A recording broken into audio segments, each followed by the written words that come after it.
김용빈이 광콜 페스티벌에서 절친 손비나에게 무대를 선물했습니다. 그리고 그 장면은 아무도 예상하지 못한 방식으로 시작됐다.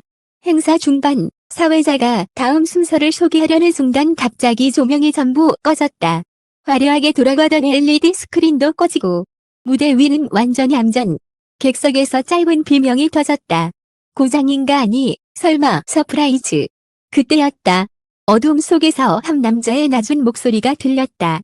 마이크에 울림 없이 생목으로 바로 앞에서 속삭이는 것처럼.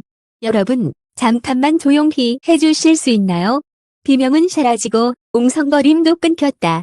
모두가 알아챘다. 그 목소리. 김용빈. 그리고 천천히 무대 중앙에 단 하나의 스포트라이트가 켜졌다. 거기에는 단정한 블랙 수트에 흰 셔츠, 넥타이조차 매지 않은 편안한 차림에 김용빈이 서 있었다. 눈이 살짝 젖어 있는 것처럼 반짝였다. 그가 첫 마디를 꺼내는 순간 이미 객석에서는 훌쩍거리는 숨소리가 새어나오기 시작했다. 제 차례는 사실 원래 없애려고 했어요. 오늘은 제가 아닌 제가 사랑하는 사람이 주인공이어야 해서요. 그 말의 뒤에서 뭐야 하는 떨린 목소리가 들렸다. 팬들은 그 떨림의 주인공이 누구인지 이미 알고 있었다. 손비나. 김용빈은 숨을 한번 고르고 말한다.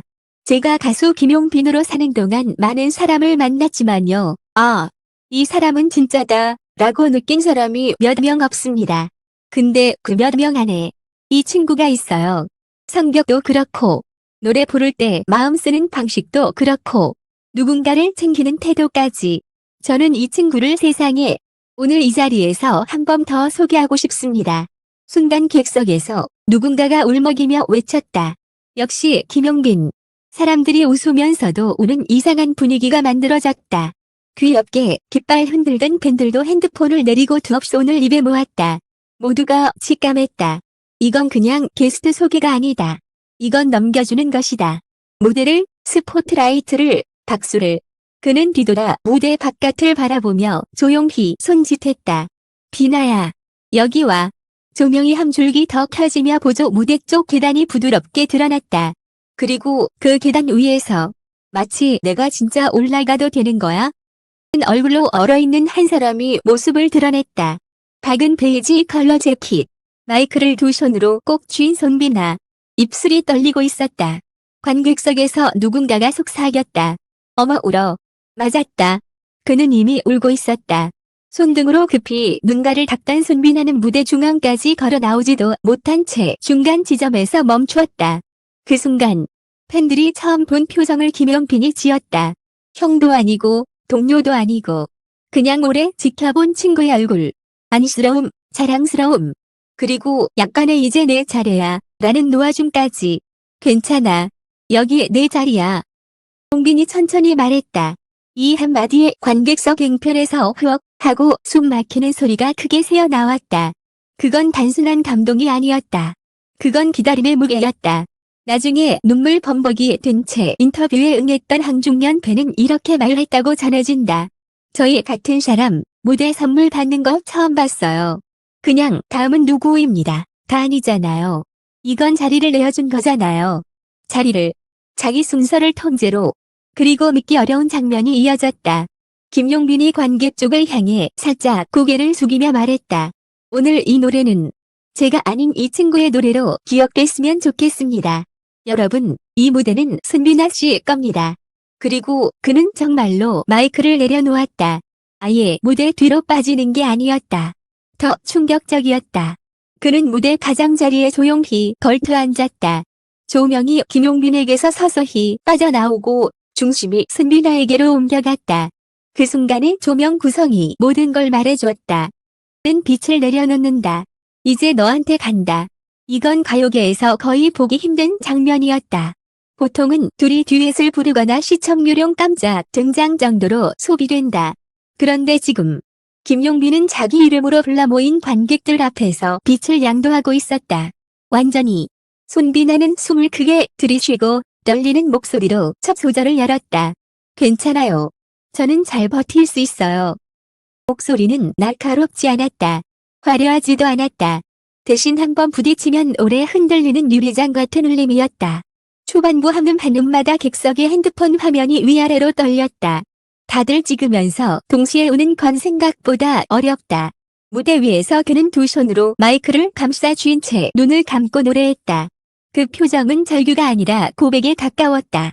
이건 나 좀 봐주세요. 다 아니라 지금까지 괜찮은 척했던 게 사실 아니었어요. 라는 고백이었다. 관객들은 숨조차 크게 쉬지 못한 채 들었다. 그리고 이 절이 시작되기 직전 믿을 수 없는 일이 또 벌어졌다. 관객석 맨 앞 휠체어가 한 대 천천히 움직였다. 그 앞에서 스태프들이 길을 만들었고 그대로 무대 앞까지 다가왔다. 사람들의 시선이 순식간에 휠체어 쪽으로 쏠렸다. 휠체어 위에는 용빈 덕분에 여기까지 왔어요. 라고 적힌 손글씨 피켓이 붙어 있었다. 삐뚤빼뚤한 글씨. 그리고 옆에는 작은 산소통. 아까 대기실에서 만났던 그분이다. 한 팬이 입을 막으며 중얼거렸다. 알고 보니 그 관객은 지방에서 구급차 형태로 개조된 차량을 타고 올라온 팬이었다고 한다. 장거리 이동이 힘든 몸 상태였지만 병원 진료 일정을 미루고 보호자와 함께 광콜 페스티벌까지 온 것이다. 이유는 단 하나. 살아있을 때 한 번만 직접 보고 싶어서요. 이 사연은 이미 팬들 사이에서 조용히 돌고 있었지만 무대 위에서 그 진짜 얼굴이 조명에 비친 순간 객석은 그대로 무너졌다. 울음이 여기저기서 터졌다. 누군가는 두 손으로 얼굴을 감싸고 어깨를 들썩였다. 누군가는 괜찮아, 괜찮아 라고 스스로를 다독였다. 그리고 그 무너지는 공기 속에서 노래하던 손비나가 멈추었다. 그는 노래를 멈추고 마이크를 내렸다. 그 다음 행동은 완전히 예정 밖이었다. 그는 무대 끝까지 걸어 내려가서 무릎을 꿇고 휠체어 높이의 시선을 맞췄다. 와줘서 고마워요. 짧은 한마디에 휠체어 팬은 고개를 세게 저었다. 그리고 산소 튜브가 걸린 채로 힘들게 말했다. 아니에요. 고마운 건 제가 그 말이 끝나기도 전에 감정이 그 팬을 덮쳤다. 어깨가 떨리며 눈물이 한꺼번에 흘렀다. 카라가 뺨을 타고 내려갔다. 주변 팬들도 다 울었다. 이건 더 이상 콘서트가 아니었다. 이건 기록이었다. 인생 기록. 그리고 그 장면은 다시 한번 뒤집힌다. 갑자기 뒤쪽에서 조용히 걸어나온 사람. 김용빈. 그는 붉은색 리본이 묶인 작은 상자를 조심스럽게 들고 있었다. 무대용 소봉처럼 화려하지 않았다. 그냥 손으로 포장한 듯한 정직한 작은 상자. 일부 자국도 삐뚤빼뚤했다. 팬들은 숨을 멈추었다. 그건 분명 즉석에서 준비한 선물이 아니었다. 오히려 오래, 조용히 준비한 느낌이었다. 김용빈은 상자를 휠체어에 탄 팬의 무릎 위에 살짝 올려두고 아주 부드러운 목소리로 말했다. 이건요, 제 물건이에요. 제가요.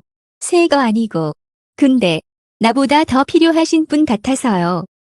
주시면 제가 더 편할 것 같아서. 그 순간 객석은 그대로 으아 하고 터졌다. 누군가는 자리에서 주저앉아 울었다.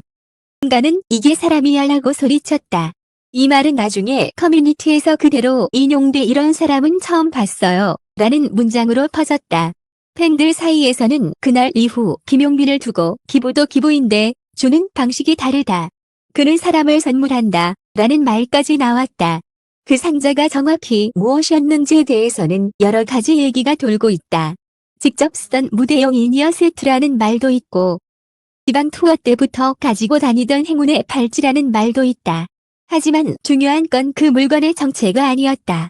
중요한 건 그 자리에서 수천 명이 보는 앞에서 김용빈이 나의 무대와 나의 물건을 동시에 내려놓았다는 사실이었다. 그걸로 누군가의 삶을 조금이라도 덜 외롭게 만들고 싶다는 의지를 숨기지 않고 보여주었다는 것. 보여주기 퍼포먼스가 아니라 떨리는 목소리와 어색한 포장 테이프가 증명하는 진심으로. 그리고 마지막 장면. 노래의 마지막 후렴은 둘이 함께 불렀다. 원래 계획이 없던 완전한 즉흥 듀엣. 손비나가 첫 멜로디를 잡고 김용빈이 그 뒤를 감싸둔 낮은 하모니를 갈았다. 사람의 목소리는 다르게 생겼다. 하나는 섬세하게 떨리고 하나는 단단하게 받쳐준다.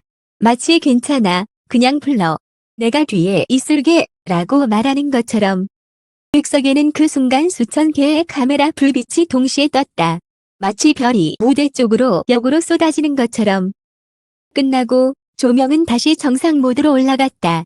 사회자는 아무 말도 하지 못했다. 스태프들은 서로 눈을 맞추며 승진만 했다. 공연장 스피커에는 아무 음악도 흐르지 않았다. 그럴 필요가 없었다. 현장은 이미 음악이었다. 그리고 천천히, 천천히 객석에서 한 목소리로 외침이 터졌다. 손비나, 손비나. 순간에는 김용빈, 김용빈 두 이름이 번갈아 울리다가 결국 하나로 합쳐졌다. 같이 가. 그건 우연이 아니었다. 요구도 아니었다. 선언이었다.